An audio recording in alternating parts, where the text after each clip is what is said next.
Day 141. We're going to read Job chapters 21, 22, 23, and 24. Chapter 21. Then Job answered and said, "Listen carefully to my speech, and let this be your consolation. Bear with me that I may speak, and after I have spoken, keep mocking. As for me, is my complaint against man. If it were, why should I not be impatient? Look at me and be astonished. Put your hand over your mouth. Even when I remember, I am terrified, and trembling takes hold of my flesh. Why do the wicked live and become old? Yes, become mighty and old in power. Their descendants are established with them in their sight, and their offspring before their eyes. Their houses are safe from fear, neither is the rod of God upon them. Their bull breeds without failure, their calves without miscarriage. They send forth their little ones like a flock, and their children dance. They sing to the tambourine and harp, and rejoice to the sound of the flute. They spend their days in wealth, and in a moment go down to the grave. Yet they say to God, 'Depart from us, for we do not desire the knowledge of your ways.' Who is the Almighty that we should serve him? And what profit do we have if we pray to him? Indeed, their prosperity is not in their hand. The counsel of the wicked is far from me. How often is the lamp of the wicked put out? How often does their destruction come upon them? The sorrows God distributes in his anger. They are like straw before the wind, and like chaff that a storm carries away. They say, 'God lays up one's iniquity for his children. Let him recompense him, that he may know it. Let his eyes see his destruction, and let him drink of the wrath of the Almighty. For what does he care about his household after him, when the number of his months is cut in half? Can anyone teach God knowledge, since he judges those on high? One dies in his full strength, being wholly at ease and secure. His pails are full of milk, and the marrow of his bones is moist. Another man dies in the bitterness of his soul, never having eaten with pleasure. They lie down alike in the dust, and worms cover them. Look, I know your thoughts, and the schemes with which you would wrong me. For you say, where is the house of the prince, and where is the tent, the dwelling place of the wicked? Have you not asked those who travel the road, and do you not know their signs? For the wicked are reserved for the day of doom. They shall be brought out on the day of wrath. Who condemns his way to his face? And who repays him for what he has done? Yet he shall be brought to the grave, and a vigil kept over the tomb. The claws of the valley shall be sweet to him. Everyone shall follow him, as countless have gone before him. How then can you comfort me with empty words, since falsehood remains in your answers?" Chapter 22. Then Eliphaz the Temanite answered and said, "Can a man be profitable to God, though he who is wise may be profitable to himself? Is it any pleasure to the Almighty that you are righteous? Or is it gain to him that you make your ways blameless? Is it because of your fear of him that he corrects you and enters into judgment with you? Is not your wickedness great, and your iniquity without end? For you have taken pledges from your brother for no reason, and stripped the naked of their clothing. You have not given the weary water to drink, and you have withheld bread from the hungry. But the mighty man possessed the land, and the honorable man dwelt in it. You have sent widows away empty, and the strength of the fatherless was crushed. Therefore, snares are all around you, and sudden fear troubles you, or darkness so that you cannot see, and an abundance of water covers you. Is not God in the height of heaven, and see the highest stars, how lofty they are? And you say, what does God know? Can he judge through the deep darkness? Thick clouds cover him, so that he cannot see, and he walks above the circle of heaven. Will you keep to the old way which wicked men have trod, who were cut down before their time, whose foundations were swept away by a flood? They said to God, 'Depart from us. What can the Almighty do to them?' Yet he filled their houses with good things. But the counsel of the wicked is far from me. The righteous see it and are glad, and the innocent laugh at them. Surely your adversaries are cut down, and the fire consumes their remnant.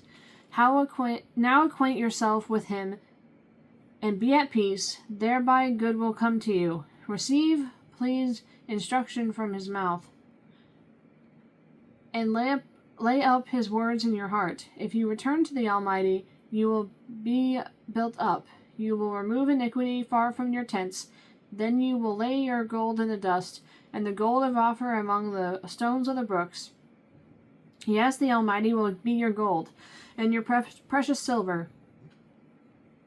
For then you will have your delight in the Almighty, and lift up your face to God. You will make your prayer to him, he will hear you, and you will pay your vows. You will also declare a thing, and it will be established for you. So light will shine on your ways.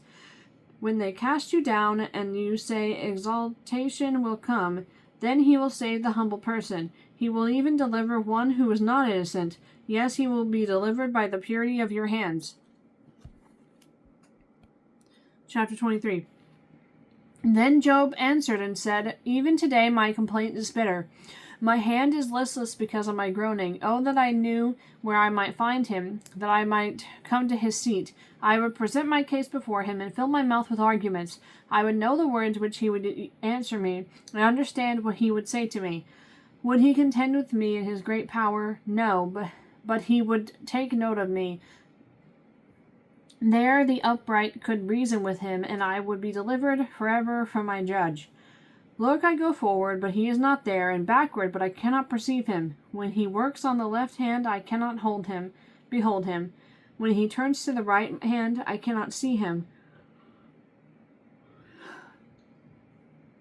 But he knows the way that I take. When he has tested me, I shall come forth as gold. My foot has held fast to his steps. I have kept his way, and not turned aside. I have not departed from the commandment of his lips. I have treasured the words of his mouth more than my necessary food. But he is unique, and who can make him judge? Change. Oh my goodness, I can read. I'm tired, if you couldn't tell. My eyes keep on going like,